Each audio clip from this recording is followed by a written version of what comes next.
Dracula, Alaf Tale. Obsesi cinta 400 tahun sang pangeran vampir.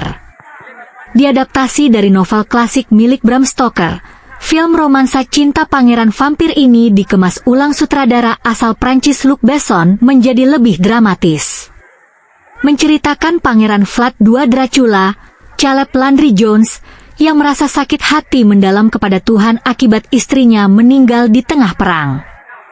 Kematian sang pujaan hati, Elisabetta Zoe Bleu, membuat Dracula membangkang kepada Tuhan dan membencinya seumur hidup. Akibatnya, Dracula menjadi makhluk abadi. Ia tidak bisa mati, hanya bisa menambah energi dengan minum darah segar manusia.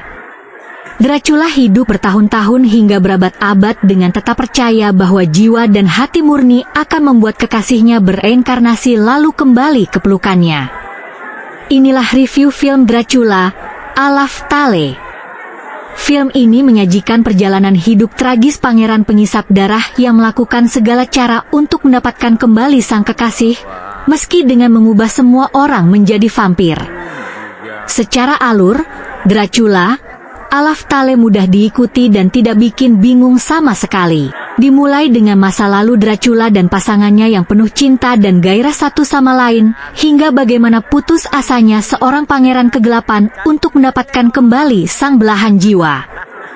Dendam Dracula terasa kuat sekaligus lemah, tergambar bagaimana dirinya harus bertahan berabad-abad mencari cara untuk kembali ke pelukan kekasih. Penceritaannya tidak terburu-buru, cukup jelas untuk mengerti benang merah satu adegan dengan yang lainnya.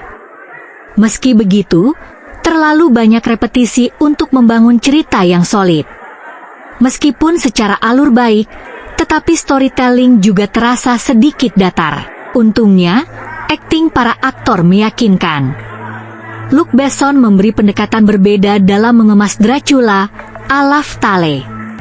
Sesuai judulnya, Dracula, Alaf Tale tak memberikan kesan dan aura menakutkan.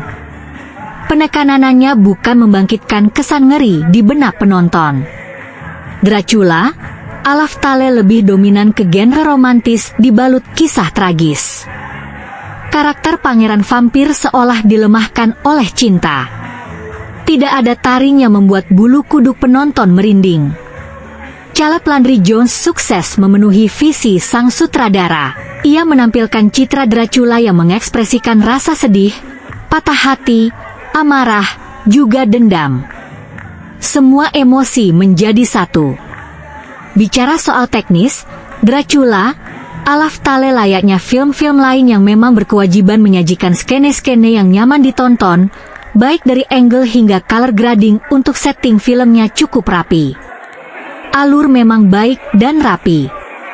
Namun, bagi mereka yang datang ke bioskop karena ingin ditakut-takuti, mood dan pembabakan dalam Dracula, Alaf Tale tampaknya bakal kurang sesuai ekspektasi. Tercantum genrenya horor fantasi plus romansa, tapi eksplorasi mendalamnya hanya terasa untuk satu tema, cinta. Kurang adanya rasa tegang dan gregetan dalam perjalanan Dracula mendapatkan Elisabetta di abad ke-19 turut, serta membuat cerita ini kurang bergejolak. Bisa jadi, faktor ini yang membuat Dracula, Alaf Tale ditanggapi beragam oleh kritikus. Calon penonton tampaknya perlu mengubah sudut pandang dan ekspektasi terhadap Dracula, Alaf Tale. Tidak buruk. Masih asyik dinikmati. Akting pemainnya pun nendang.